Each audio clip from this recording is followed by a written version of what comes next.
Merhaba arkadaşlar, örgü kanalıma hoş geldiniz. Minik kız çocuklarımız için hem kolay hem de güzel tığ işi bir askılı elbise yaptım. Bugün bu elbise anlatımını sizlerle paylaşmak istiyorum. Bu elbisenin örgüsü hem çok kolay, bakın gördüğünüz gibi, hem de çok güzel arkadaşlar. Yaka bölümünü motif yaptım, bakın bu şekilde çok güzel oldu. Etek bölümünün örgüsü de çok kolay ve güzel, bakın herkes yapabilir bu modeli. Bu elbise örgüsüne yapacak olduğunuz çocuğun bel ölçüsüne göre zincir yaparak başlıyoruz. Ben bugün bu elbise anlatımını 3-6 ay arası bebek ölçüsüne göre yapıyorum. Ama siz bu elbiseyi yeni doğan bebek için yapabilirsiniz. 1, 2, 3, 4, 5 yaş, her yaş kız çocuklarınız için yaparak kullanabilirsiniz. Tek yapmanız gereken yapacak olduğunuz çocuğun beline ölçerek zincir başlamak. Siz bu elbiseyi yeni doğan bebek için yapacaksanız bu zincir sayısını 8 zincir eksik yaparak aynı şekilde devam edebilirsiniz. 1 yaş çocuk için yapmak istiyorsanız da bu zincir sayısını 8-10 zincir fazla başlarsanız 1 yaşındaki çocuk için olur. Daha büyük çocuklar için yapmak istiyorsanız çocuğun belini ölçerek yapmak en güzel sonuç elde edersiniz arkadaşlar. Model bölümünü yaptıktan sonra bakın motif yaparak bu yaka bölümünü oluşturdum. Askılı yaptım ben elbiseyi. Bakın bu şekilde askılı bir elbise yaptım. Askının ucuna yaptığım düğmeleri bakın burada oluşturduğum düğme iliklerine takıyorum. Bebeği giydirip çıkarması kolay arkadaşlar. Bu askıyı isterseniz şu şekilde çapraz da kullanabilirsiniz. Tercihinize göre istediğiniz gibi kullanabilirsiniz. Bakın. Elbisenin ölçülerini videonun sonunda ölçüyorum. Oraya bakabilirsiniz arkadaşlar. Bu elbise örgüsünde iplik olarak ben bugün bakın kendinden desenli iplik kullandım. Kullandığım iplik üzerinde 100 gram iplikte 320 metre var. 1,5 adet iplik kullandım arkadaşlar. Ben bugün bu renk iplik kullanmayı tercih ettim. Siz tercihinize göre istediğiniz marka iplik ve renkleri kullanarak bu elbise örgüsünü yapabilirsiniz. Çok az miktarda beyaz renk iplik kullandım. Sadece bu etek ucunda ve motif örgüsünde kullandım bakın. Yeşil iplik kullandım motifte yine. Siz tercihinize göre istediğiniz renk iplikleri kullanabilirsiniz. Tığ olarak 5 numara 3 milimetre tığ kullandım. Elimin sıklığına göre bu tığı kullandım. Yumuşak bir örgü elde ettim. Sizin eliniz sıkıysa 3,5-4 milimetre tığları kullanırsanız daha güzel olur. Tığ işi örgüler eliniz sıkı olduğu zaman küçük numaralı tığlarla hem sert olur hem de ölçü benim yaptığım ölçüden daha küçük olur. Buna takım yapmak isterseniz çok güzel bir saç bandı yaptım. Bakın bu şekilde çiçekli güzel bir saç bandı. Yine bunun takımı olarak çok güzel bakın bolero yelek yaptım. Tığ işi örgülerle yaptım bunu arkadaşlar, yine tığ işi olarak çalışma yaptım. Bunun gibi güzel bir takım yapmak isterseniz bu saç bandının ve bolero yeleğin anlatımlarını yaptım. YouTube kanalıma yükledim. Bunların olduğu YouTube linkini izlediğiniz bu videonun açıklama bölümüne ekliyorum.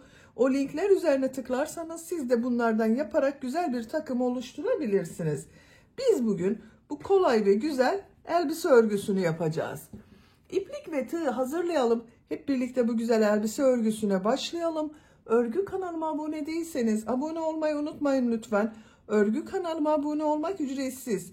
Örgü kanalıma ücretsiz abone olup orada bulunan zil şeklini dokunarak açık yaparsanız kanalıma video yüklediğim zaman ilk önce size bildirim gelir.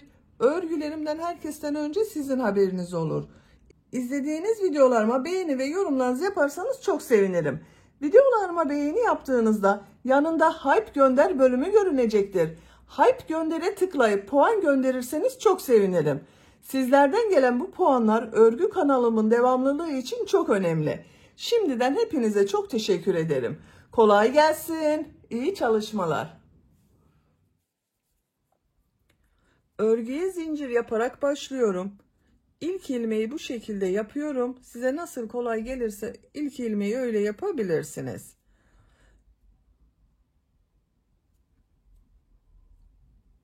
Çok sıkı zincirler yapmıyorum arkadaşlar.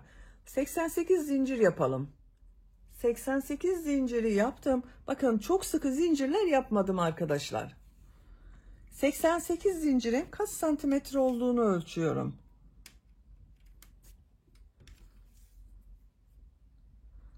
37 santimetre zincir uzunluğu var. Benim elimin sıklığına göre 37 santimetre için 88 zincir yaptım arkadaşlar. Siz 37 santimetre için elinizin sıklığına göre daha az veya daha çok zincir yapmanız gerekebilir. Yapacak olduğunuz çocuğun beline ölçerek bu zinciri yaparsanız iyi olur arkadaşlar. Bu sırada bu zincirler üzerine trabzan yapıyorum. 3 zincir yapıyorum. Tığ üzerine iplik alıyorum. 3 ilmek atlıyorum. 1, 2, 3. 4. ilmeğe bir trabzan yapıyorum. Bakın 2 defa da çıkardığım trabzanı. Tekrar tığ üzerine iplik alıyorum. Diğer ilmeğe bir trabzan yapıyorum. Her ilmek üzerine bir trabzan yapıyorum.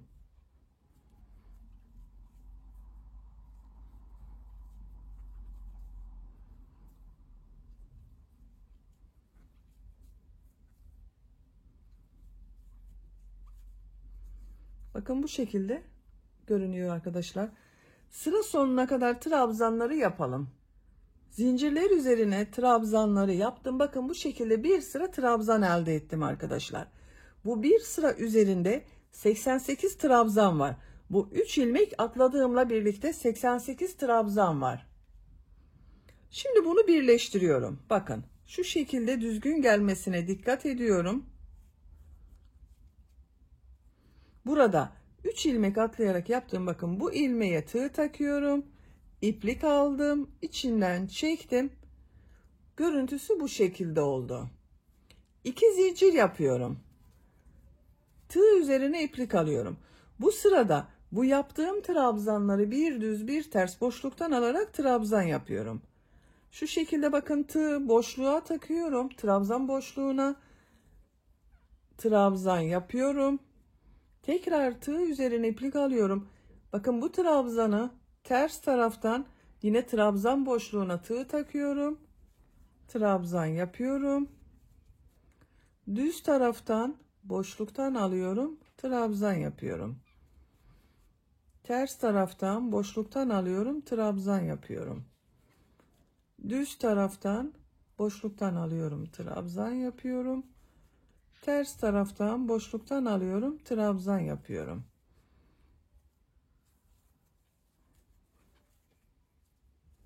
Bakın bu şekilde bir düz bir ters boşluktan alarak yaptığımız için görüntüsü böyle oluyor arkadaşlar. Burayı da birleştirelim. Bakın şu 3 ilmek atlayarak yaptığım bu ilmeğe tığ takıyorum. İplik aldım. İçinden çekiyorum. Bakın burayı birleştirdim. İlmek alıyorum.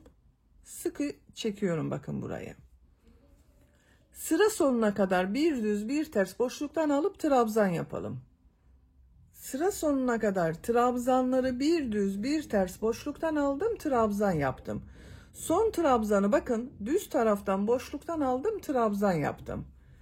Bu yaptığım trabzanı burada yaptığım 2 zincir var. Bu ilmek ile ilmek kaydırma yaparak birleştiriyorum. Bakın bu 2 zincirde ters tarafta görünen trabzan oldu. Bakın arkadaşlar görüntüsü böyle. 3. sıradayız. Bu sırada bu yaptığım trabzanları nasıl görüyorsam o yönde boşluktan alıyorum, trabzan yapıyorum. 2 zincir yapıyorum.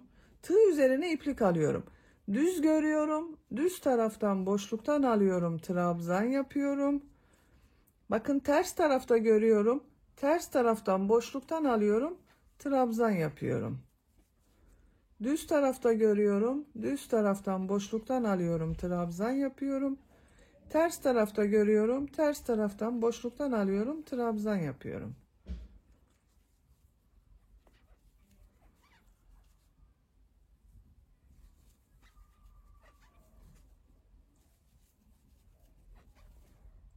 Sıra sonuna kadar devam edelim. Trabzanları nasıl görüyorsam o şekilde boşluktan aldım, trabzan yaptım. Sıra sonuna kadar tamamladım.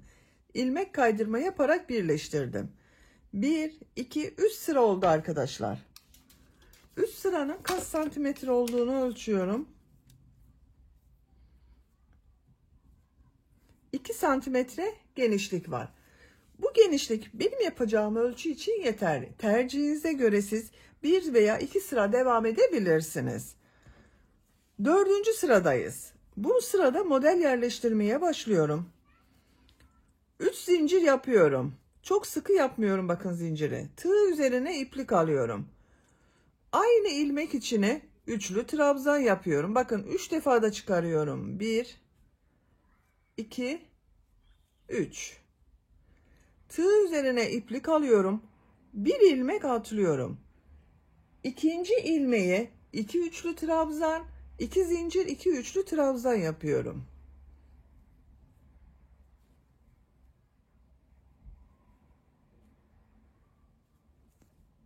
Bir,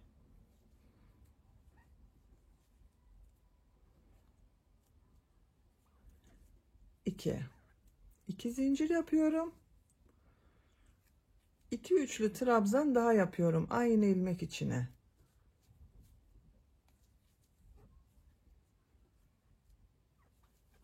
Bakın model 2 üçlü trabzan, 2 zincir, 2 trabzan oldu arkadaşlar. Tığ üzerine iplik alıyorum. 2 ilmek atlıyorum. Bu ilmek içine bir üçlü trabzan, bir zincir, bir üçlü trabzan yapıyorum.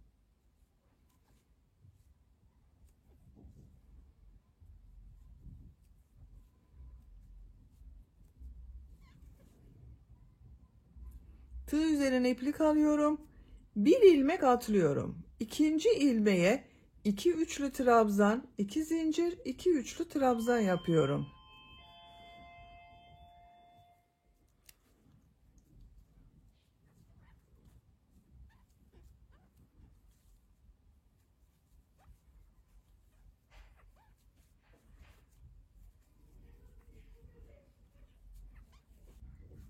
Bakın 2 üçlü trabzan, 2 zincir, 2 üçlü trabzan yaptım. Tığ üzerine iplik alıyorum. 2 ilmek atlıyorum. Üçüncü ilmeğe bir üçlü trabzan, bir zincir, bir üçlü trabzan yapıyorum.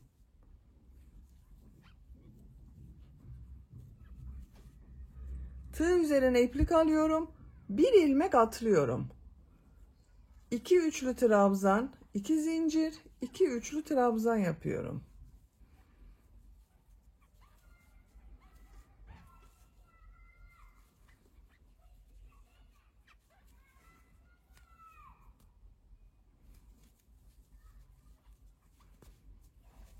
Tığ üzerine iplik alıyorum. 2 ilmek atlıyorum. Bir üçlü trabzan, bir zincir, bir üçlü trabzan yapıyorum. Bakın arkadaşlar, model bu kadar oluyor. Bir ilmeğe 2 üçlü trabzan, 2 zincir, 2 üçlü trabzan yapıyoruz. Arada 2 ilmek atlıyoruz. Bir üçlü trabzan, bir zincir, bir üçlü trabzan yapıyorum. Burada bir ilmek atlıyorum. 2 üçlü trabzan, 2 zincir, 2 üçlü trabzan yapıyorum. Bakın modellerden sonra 2 ilmek atladım. Bu bir trabzan, bir zincir, bir trabzandan sonra bir ilmek atladım. Eğer birer ilmek atlarsanız model çok sık oluyor arkadaşlar. Bu modeller arasında ikişer ilmek atlarsanız da çok seyrek model oluyor. Ben yaptım, bu şekilde denk geldi. Siz tercihinize göre daha sık veya daha seyrek de yapabilirsiniz. Sıra sonuna kadar devam edelim. Sıra sonuna kadar modelleri yaptım. Son olarak bakın 2 üçlü trabzan, 2 zincir, 2 üçlü trabzan yaptım. Bu ilk yaptığım zincir vardı. Bu boşluğa tığ takıyorum, ilmek kaydırma yaparak sırayı birleştiriyorum. Bakın arkadaşlar, aralarda atlama yapmadım. Bir model yaptım. Bir yerde de bir üçlü trabzan, bir zincir, bir trabzan yaptım. Sıra sonuna kadar tamamladım. İkinci model sırasındayım. Bakın buradayım. 3 zincir yapıyorum. Tığ üzerine iplik alıyorum. Üçlü trabzan yapıyorum. Tığ üzerine iplik alıyorum. Bu sırada bu modelleri 3 üçlü trabzan, 2 zincir, 3 üçlü trabzan yapıyorum. Bakın bu sırada 2 üçlü trabzan, 2 zincir, 2 üçlü trabzan yaptım. Bu sırada 3 üçlü trabzan, 2 zincir, 3 üçlü trabzan yapıyorum.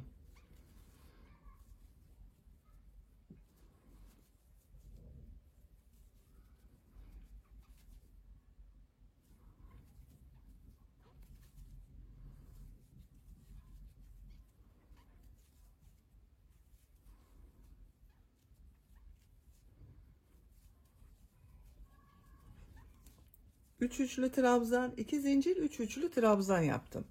Tığ üzerine iplik alıyorum. Bu bir zincirli boşluğa bir üçlü trabzan, bir zincir, bir üçlü trabzan yapıyorum.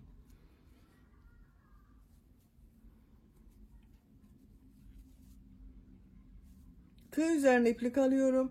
Buraya 3 üçlü trabzan, 2 zincir, 3 üçlü trabzan yapıyorum.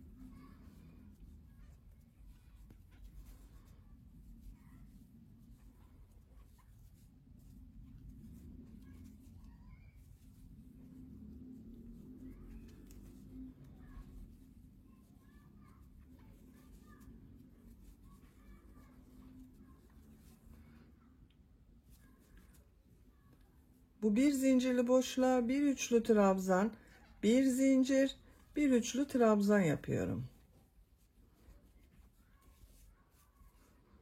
3 üçlü trabzan, 2 zincir, 3 üçlü trabzan yapıyorum.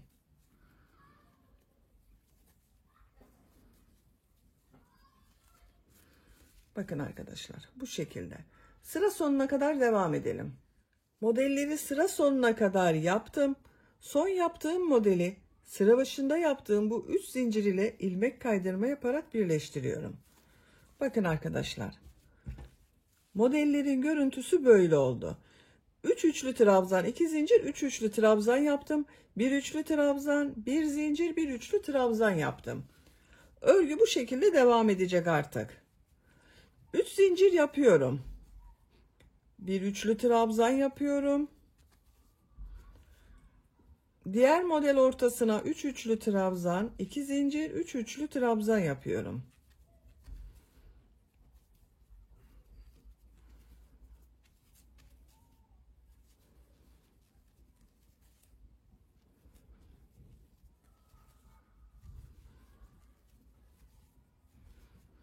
Bir üçlü trabzan, bir zincir, bir üçlü trabzan yapıyorum. Bakın. Örgü bu şekilde devam edecek. Yapacak olduğunuz çocuğun büyüklüğüne ve en önemlisi de tercihinize göre model sırasını istediğiniz kadar tekrarlayarak tamamlayalım. Etek örgüsünü model sırasını tekrarlayarak 12 sıra olarak yaptım arkadaşlar.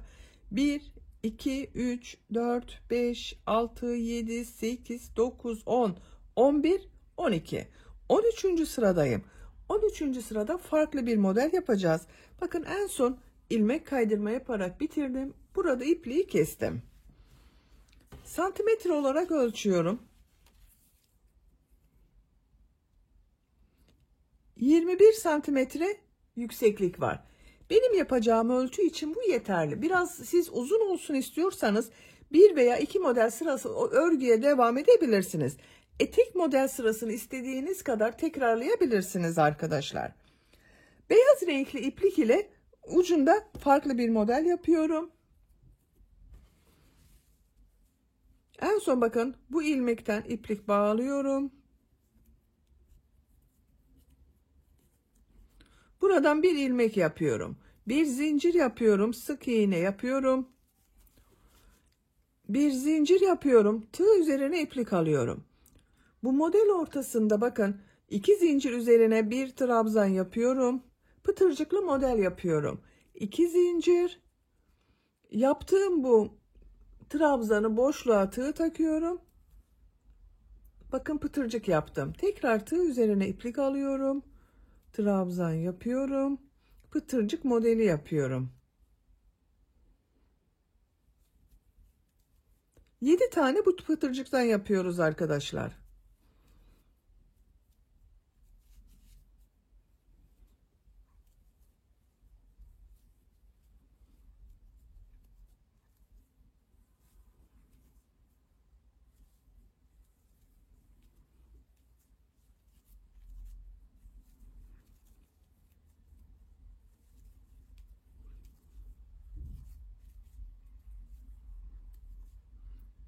2, 4, 6, bir tane daha yapıyorum. 7.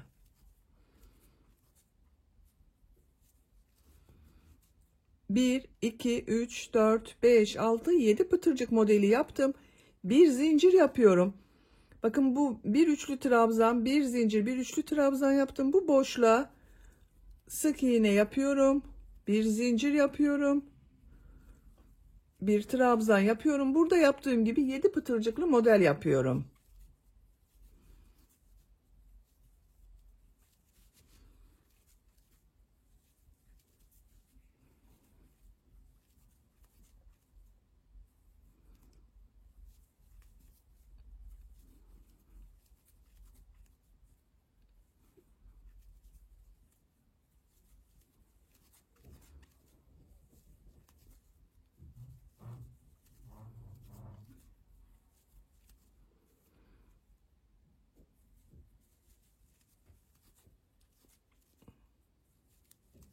Bir zincir yapıyorum.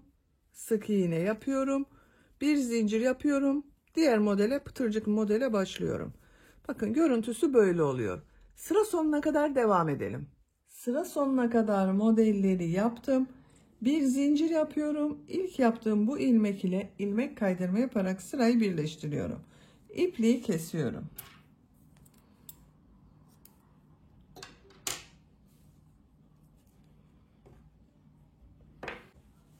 Bakın çok güzel oldu. Etek bölümünü bitirdik. Şimdi elbisenin yakasını yapalım. Daha sonra bu yaptığımız etek ile birleştireceğiz. Sarı renkli iplik ile başlıyorum. Sihirli halka yapıyorum. Bakın şu şekilde yapıyorum sihirli halkayı.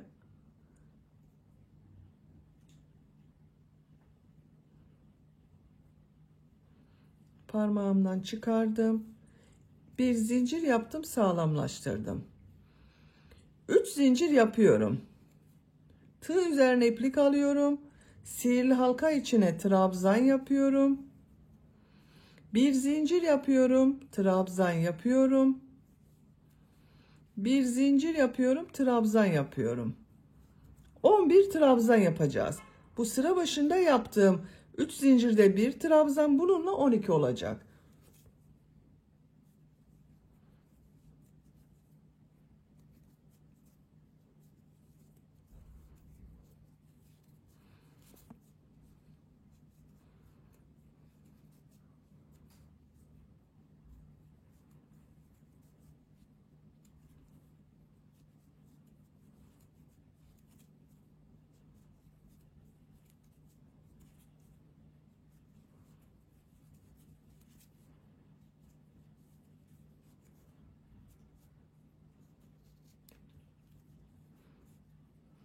Üç zincir yaptım. 1, 2, 3, 4, 5, 6, 7, 8, 9, 10.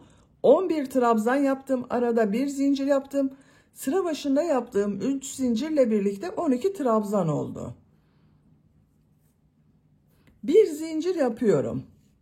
İplik ucunu şu şekilde çekiyorum, bakın. Kapattım. Sıra başında yaptığım 3 zincir var. Bu ikinci zincire tığ takıyorum. İplik ucunu üste alıyorum, bakın. İlmek kaydırma yaparak sırayı birleştiriyorum. İpliği kesiyorum.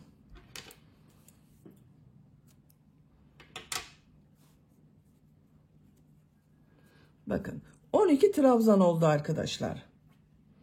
Şimdi beyaz renkli iplik ile devam ediyorum. Herhangi bir zincir üzerinden başlıyorum. İlmek yapıyorum.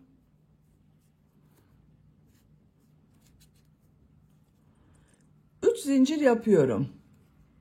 Tığ üzerine 2 defa iplik doluyorum. Üçlü trabzan yapıyorum. Bakın 3 defa da çıkarıyorum. 1, 2, 3. 2 defa iplik doluyorum. Üçlü trabzan yapıyorum. 2 defa iplik doluyorum. Üçlü trabzan yapıyorum. 5 üçlü trabzan yapacağız.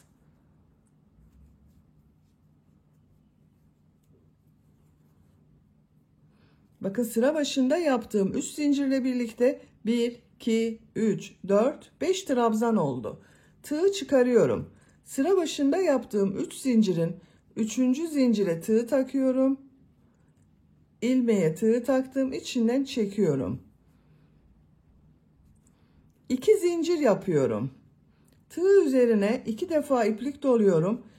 İkinci bir zincir üzerine bakın burada bir zincir var. Bunun üzerine yine 5 üçlü trabzan yapıyorum.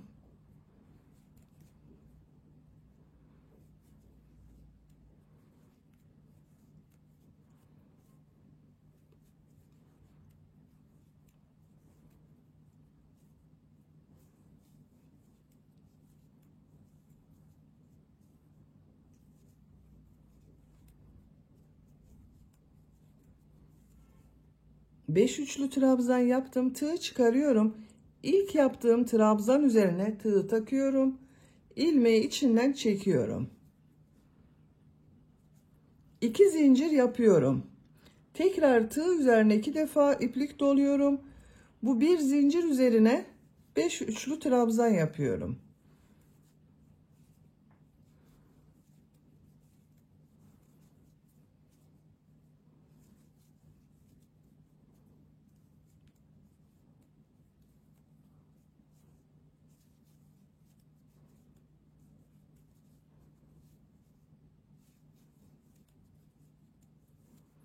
Tığ çıkarıyorum. İlk trabzan üzerine tığ taktım. İlmeği içinden çekiyorum. 2 zincir yapıyorum. Diğer modele başlıyorum. Bakın bu şekilde modeller yapıyoruz. Sıra sonuna kadar devam edelim. 12 model olacak. Modelleri sıra sonuna kadar yaptım. 1, 2, 3, 4, 5, 6, 7, 8, 9, 10, 11, 12 model oldu. Sıra sonunda 2 zincir yapıyorum. İlk yaptığım model ile ilmek kaydırma yaparak sırayı birleştiriyorum. İpliği kestim. İlmek içinden çekiyorum. Bakın beyaz renk ile modelleri bitirdik. Yuvarlak bir model elde ettik arkadaşlar. Bu sırada yeşil renkli iplik ile devam ediyorum. Bu modeli kare yapacağız.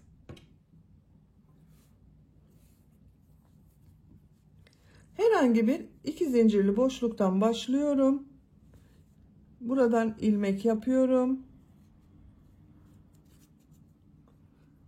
3 zincir yapıyorum.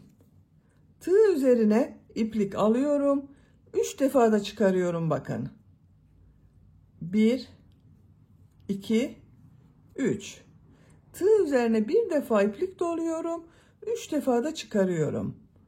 1, 2, 3. Üçlü trabzan yaptım. 2 zincir yapıyorum. Burası bir köşe olacak.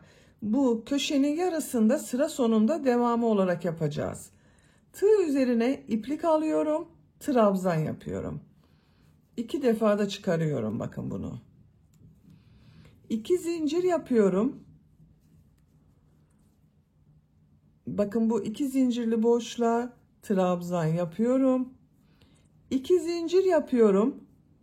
Bu 2 zincir üzerine burada yaptığımız gibi köşe yapacağız. 3 üçlü trabzan, 2 zincir, 3 üçlü trabzan yapıyorum.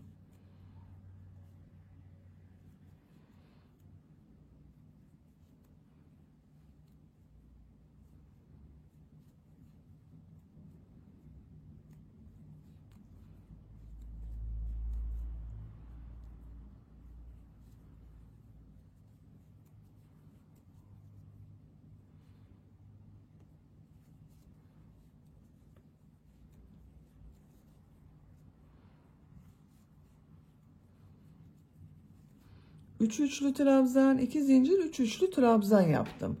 2 zincir yapıyorum. Buraya bir trabzan yapıyorum. 2 zincir yapıyorum. Bir trabzan yapıyorum. 2 zincir yapıyorum. 3 üçlü trabzan, 2 zincir, 3 üçlü trabzan yapıyorum.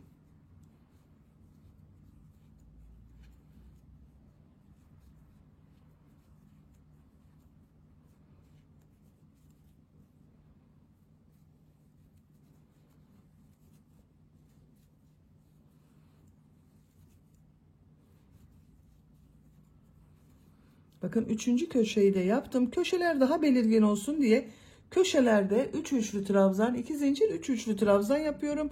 Bu aralarda trabzan yapıyorum. 2 zincir yapıyorum. Trabzan yapıyorum.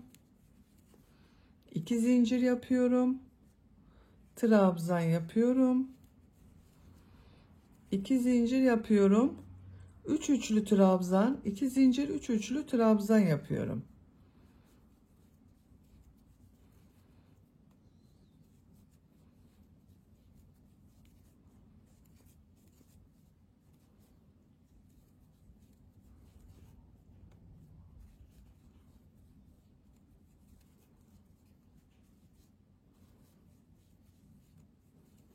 Bakın dördüncü köşeyi yaptım. 2 zincir, 1 trabzan, 2 zincir, 1 trabzan yapıyorum. 2 zincir yapıyorum. Sıra başında 3 trabzan ile başladığım bakın bu köşeye 3 üçlü trabzan yapıyorum.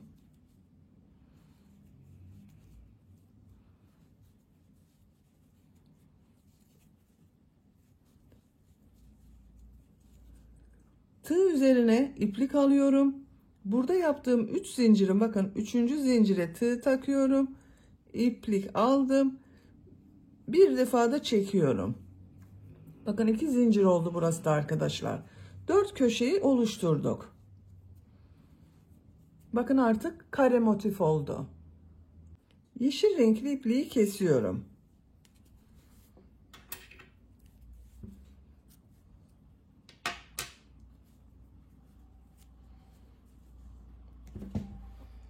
Şimdi bu renk iplik ile devam ediyorum. Siz istediğiniz renk iplikleri kullanabilirsiniz.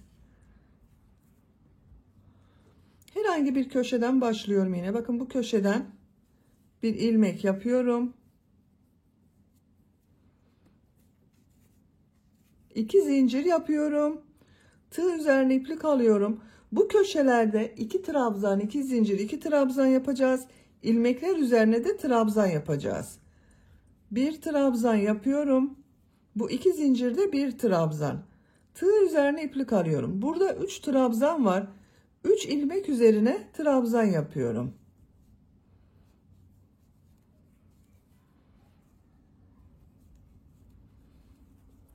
İki zincir var. 2 zincir üzerine trabzan yapıyorum. 2 zincir üzerine 2 trabzan yapıyorum. 2 zincir üzerine 2 trabzan yapıyorum. Bakın ikişer zincir üzerine 2 trabzan yaptım. Burada 3 ilmek var. 3 trabzan yapıyorum. Her ilmek üzerine 1 trabzan yapıyorum.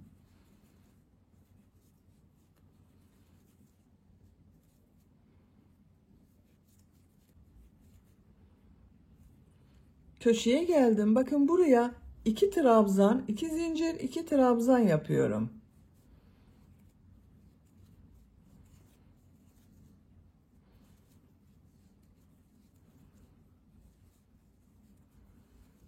İki trabzan, 2 zincir, 2 trabzan yaptım. Burada 3 ilmek var. 3 ilmek üzerine trabzan yapıyorum.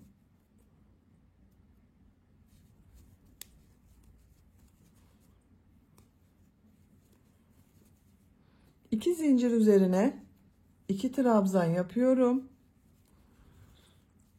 Diğer 2 zincir üzerine 2 trabzan yapıyorum. 2 zincir üzerine 2 trabzan yapıyorum. Bakın görüntüsü bu şekilde oluyor. Bu 3 ilmek var. Üçünün üzerine birer defa trabzan yapıyorum.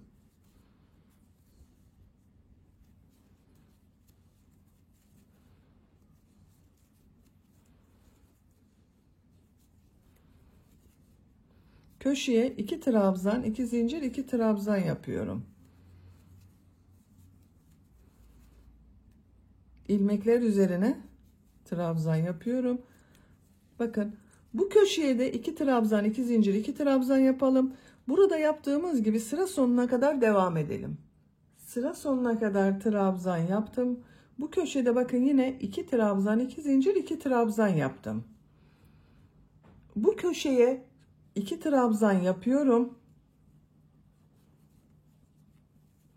Tığ üzerine iplik alıyorum. Sıra başında 2 zincir yaparak bir trabzan yaptım. Bunun ikinci zincire bakın tığ takıyorum. İlmek aldım, çektim. Tığ üzerinde 3 ilmek var. Üçün içinden bir defa da çekiyorum. İpliği kesiyorum.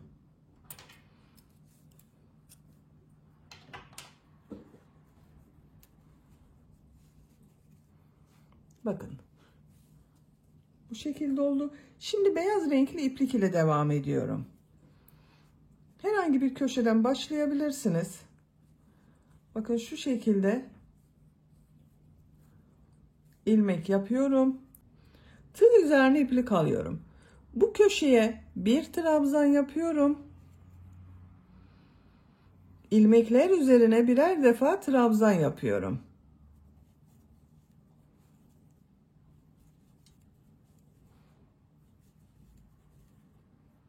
Bakın buraya bir trabzan yaptım. Bu köşeye kadar devam edelim. Trabzanları yaptım. Bu köşeye 2 trabzan, 2 zincir, 2 trabzan yapıyorum.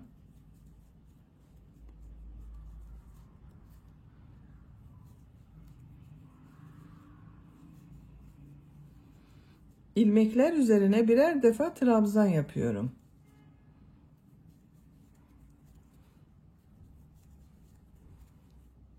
Buraya kadar devam edelim. Buraya kadar trabzan yaptım. Köşeye 2 trabzan, 2 zincir, 2 trabzan yapıyorum.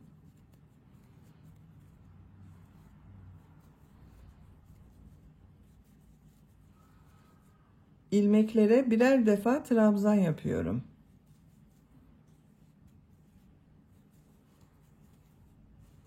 Buraya kadar devam edelim. Buraya kadar trabzan yaptım. 2 zincirli boşluğa bir trabzan yapıyorum. Bakın burada da bir trabzan ile başladım. Burada da bir trabzan ile bitirdim. Beyaz renk ipliği kesiyorum.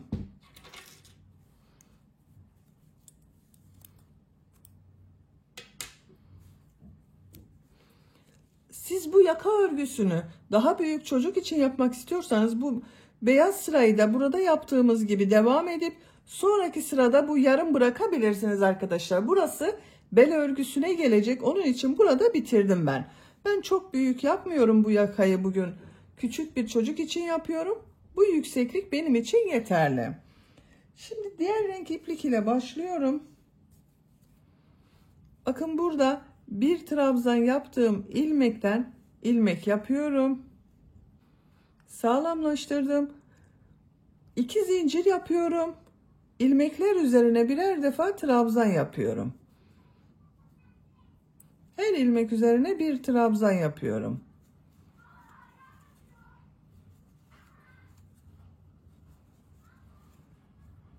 Buraya kadar devam edelim. Köşeye kadar trabzan yaptım. Bu köşeye 2 trabzan, 2 zincir, 2 trabzan yapıyorum.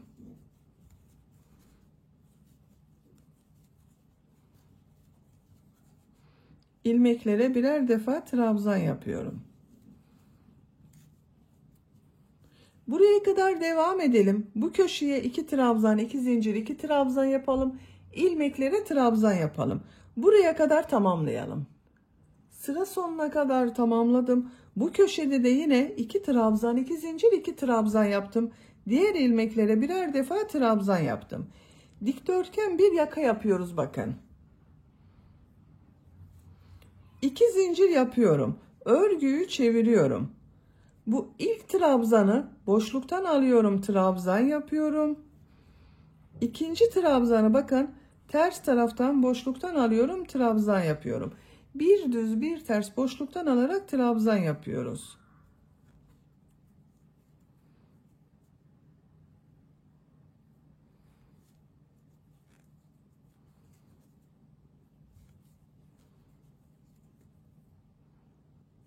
Buraya kadar devam edelim. Buraya kadar trabzanları bir düz bir ters boşluktan aldım, trabzan yaptım. Son trabzanı bakın ters taraftan boşluktan aldım, trabzan yaptım. Bu köşeye 2 trabzan yapıyorum. Bu sırada bir buraya bir buraya düğme iliği yapacağız. Düğme iliği yapmak için 3 zincir yapıyorum. Aynı yere 2 trabzan yapıyorum. Bakın 2 trabzan, 3 zincir, 2 trabzan yaptım. Bu trabzanı bakın ters taraftan boşluktan aldım, trabzan yaptım. Bu ilk trabzanı da ters taraftan boşluktan alıyorum, trabzan yapıyorum. Düzgün görünmesi için bu şekilde yaptım. Düz taraftan boşluktan alıyorum, trabzan yapıyorum. Ters taraftan boşluktan alıyorum, trabzan yapıyorum. Buraya kadar devam edelim. Buraya kadar trabzanları yaptım. Bakın görüntüsü böyle oldu. Burada 1, 2, 3 trabzan kaldı. En son bakın ters taraftan boşluktan aldım, trabzan yaptım. Düz, ters, düz yapacağız. Bu şekilde yaparsak bakın burasıyla görüntü farklı olur. Burada bunu ve bunu ters taraftan boşluktan aldım, trabzan yaptım. Bunun denk gelmesi için bakın bu ikisini düz taraftan boşluktan alıyorum, trabzan yapıyorum. Ters taraftan boşluktan alıyorum, trabzan yapıyorum. Aynısı oldu bakın. Bu köşeye 2 trabzan yapıyorum. Düğme iliği için 3 zincir yapıyorum. 2 trabzan yapıyorum. Bakın en son bunu ters taraftan boşluktan aldım, trabzan yaptım.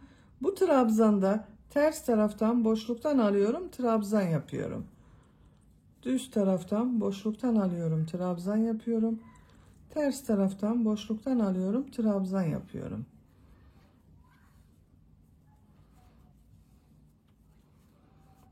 Bakın düz tarafının görüntüsüne bakalım. Aynı oldu, düzgün oldu arkadaşlar. Sıra sonuna kadar devam edelim. Sıra sonuna kadar tamamladım. 2 zincir yapıyorum. Örgüyü çeviriyorum. Bu sırada yaptığım bu trabzanları nasıl görüyorsam o şekilde boşluktan alıyorum, trabzan yapıyorum. Bu trabzanı ters tarafta görüyorum. Ters taraftan boşluktan alıyorum, trabzan yapıyorum. Düz tarafta görüyorum. Düz taraftan boşluktan alıyorum, trabzan yapıyorum. Ters tarafta görünüyor. Ters taraftan boşluktan alıp trabzan yapıyorum. Düz taraftan boşluktan alıp trabzan yapıyorum. Buraya kadar devam edelim. Buraya kadar nasıl görüyorsam o şekilde boşluktan aldım, trabzan yaptım. Burada yaptığım 2 trabzanı bakın. En son düz taraftan boşluktan aldım, trabzan yaptım. Ters taraftan boşluktan alıyorum, trabzan yapıyorum. Düz taraftan boşluktan alıyorum, trabzan yapıyorum. Bu 3 zincir yaptığım yer var. Bakın düğme iliği için 3 zincir yaptım. Bunun üzerine 3 trabzan yapıyorum.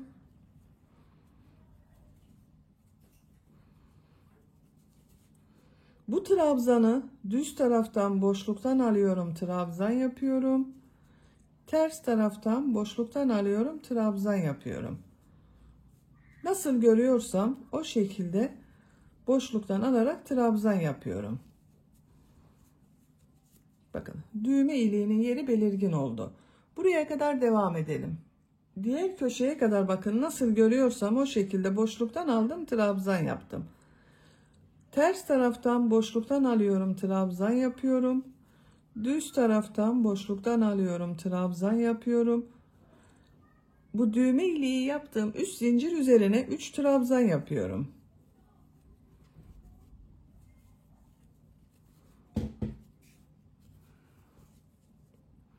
Düz taraftan boşluktan alıyorum, trabzan yapıyorum. Ters taraftan boşluktan alıyorum, trabzan yapıyorum. Nasıl görüyorsam o şekilde boşluktan alarak trabzan yapmaya devam ediyorum. Son sırayı yapıyoruz arkadaşlar. Sıra sonuna kadar devam edelim. Sıra sonuna kadar tamamladım. Bakın arkadaşlar görüntüsü böyle oldu. Yaka bölümünü bitirdik bakın. Çok güzel oldu. Şimdi bu yaka bölümünü yaptığımız etek ile birleştiriyoruz. Bakın bununla birleştiriyoruz. İlk önce nereden birleştireceğimizi işaret yapalım. Bakın eteğin arka ortası burası arkadaşlar. Birleştirme yaptığım yer. Bunun tam karşısına işaret yapıyorum. Bakın burası ön ortası. Buradan sayıyorum. 1, 2, 3, 4, 5, 6, 7, 8, 9, 10, 11, 12, 13, 14, 15, 16, 17. trabzana işaret yapıyorum bakın. Diğer taraftan da sayıyorum. 1, 2, 3, 4, 5, 6, 7, 8, 9, 10, 11, 12, 13, 14, 15, 16, 17. Bu yeşil renkli işaret yaptıklarımı arada yakayı birleştireceğiz arkadaşlar. Arka ortayı da işaretleyelim.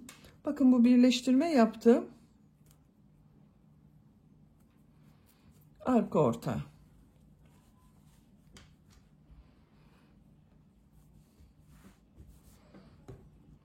Bakın burada ipliği kesmedim. Devam edeceğiz. Şu şekilde yerleştiriyorum. Bakın siz kendi yaptığınız ölçüye göre istediğiniz gibi ayarlayabilirsiniz. Bu işaret yaptığım ilmeğe tığ takıyorum. İplik aldım, içinden çekiyorum. Bakın ikinci ilmeğe tığ takıyorum. Yakadan bu ilmeğe tığ taktım, iplik aldım, içinden çekiyorum. İlmek kaydırma yapıyorum. Bu ilmeğe tığ takıyorum. Yakada bu ilmeğe tığ takıyorum.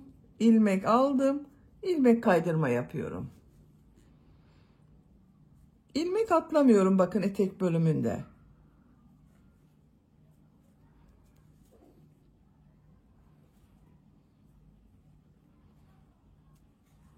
Görüntüsü bakın bu şekilde oluyor.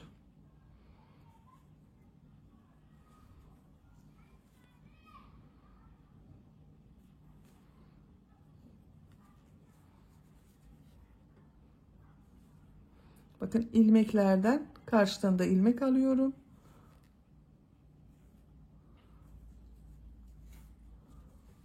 Bakın birleştirme yaptığım yerin görüntüsü böyle oluyor.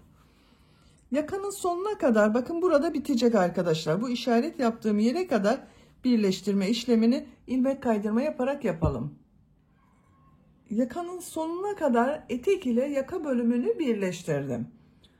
Son ilmeğin içinden ipliği çekiyorum. İpliği kestim arkadaşlar. Bakın şu şekilde içinden çekiyorum. Bakın bu şekilde oldu. Yaka bölümü ile etek bölümünü birleştirdik. Elbisemiz şekillendi. Bakın çok güzel oldu. Şimdi bu elbisenin askılarını yapalım. Arka ortayı buldum bakın ben. Birleştirme yaptım. İlmeğe şu şekilde bir işaret yaptım. Askıları başlayacağız. Burada yakada yaptığım gibi bir düz bir ters örgüler yapıyorum. Buranın da devamı olacak. Bakın bu işaretten sonra 1, 2, 3, 4 ilmek sayıyorum. Bu 5. olana iplik bağlıyorum.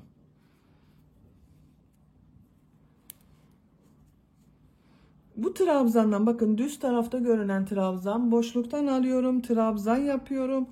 3 zincir yapıyorum. Bu 7 trabzanı nasıl görüyorsam o şekilde boşluktan alıyorum. Trabzan yapıyorum. Bu bel örgüsünün devamı oluyor.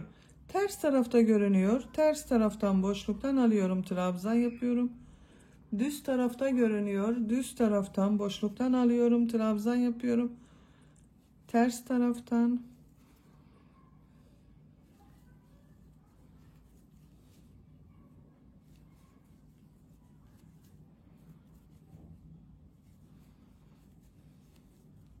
Bakın bu şekilde. Sıra başında 3 yaptığımda düz taraftan olan trabzan oldu. 1, 2, 3, 4, 5, 6, 7. Sıra sonunda da düz taraftan boşluktan aldım, trabzan yaptım. 3 zincir yapıyorum. Örgüyü çeviriyorum. Nasıl görüyorsam o şekilde boşluktan alarak trabzan yapıyorum.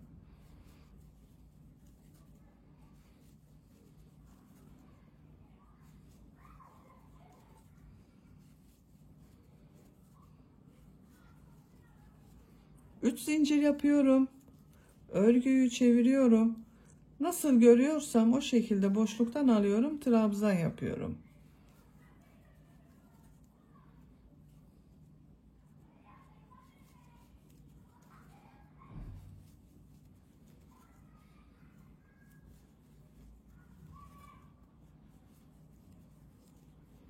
Bakın 7 trabzan yaptık. Sıra sonunda 3 zincir yaptığımda boşluktan alarak trabzan yapıyorum. Diğer askı örgüsünde başlayalım. 2 askının örgüsünü birlikte devam ederiz. Bakın bu işaret yaptığım yerden sayıyorum. Bakın bunu 1, 2, 3, 4 trabzan atladım. 5. trabzandan askıya başladım. Buradan sayıyorum. 1, 2, 3, 4. 5. buradan başlayacağız arkadaşlar. Askı içinde 7 trabzan sayıyorum. Bakın 1, 2, 3, 4, 5, 6, 7. Bu ilmeğe ipliği bağlıyorum.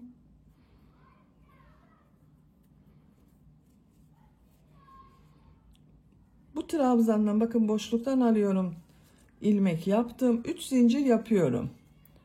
Yine bu askı içinde burada yaptığım gibi 7 trabzan yapacağız. Ters taraftan boşluktan alıyorum, trabzan yapıyorum.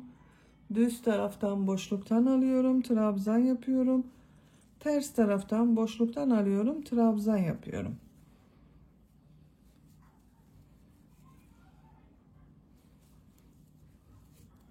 Bakın 7 oldu. 1, 2, 3, 4, 5, 6, 7.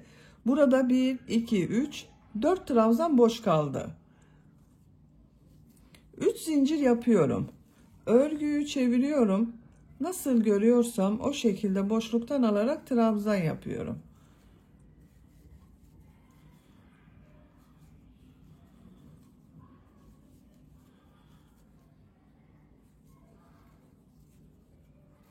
Üç zincir yapıyorum. Örgüyü çeviriyorum. Gördüğüm gibi boşluktan alarak trabzan yapıyorum. Bu askının örgüsü de bu şekilde devam edecek arkadaşlar. Her iki askının örgüsünü yapacak olduğunuz çocuğun büyüklüğüne göre istediğiniz kadar sıra sayısını tekrarlayarak tamamlayalım. Askı örgülerini tamamladım. Bakın ikisini aynı uzunlukta yaptım. Askı uçlarına da birer tane düğme diktim. Diktiğim bu düğmeleri bakın bu ön bölümde yaptığım düğme iliklerine takıyorum.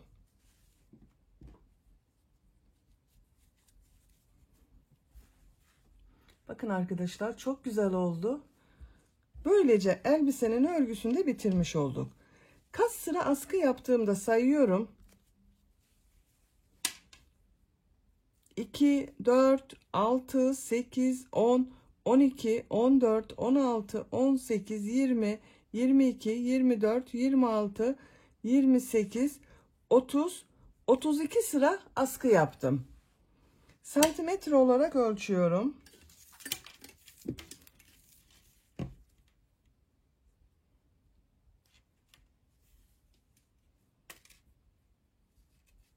30 santimetre askı uzunluğu var.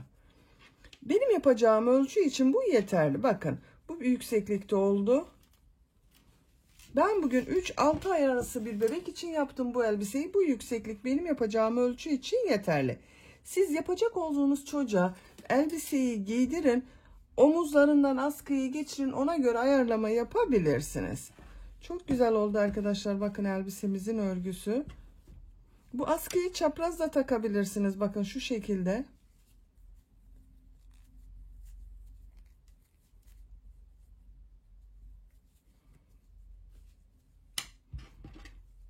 Tercihinize göre istediğiniz gibi kullanabilirsiniz. Bitmiş olarak size ölçülerini söylüyorum. Bel örgüsü esnek oldu bakın. İlk önce bel örgüsünü ölçüyorum. 22 santimetre bel genişliği var. Yüksekliğini ölçüyorum. 22 santimetre etek yüksekliği var. Bu yakanın yüksekliğini ölçüyorum. Uç noktaya kadar olan yükseklik.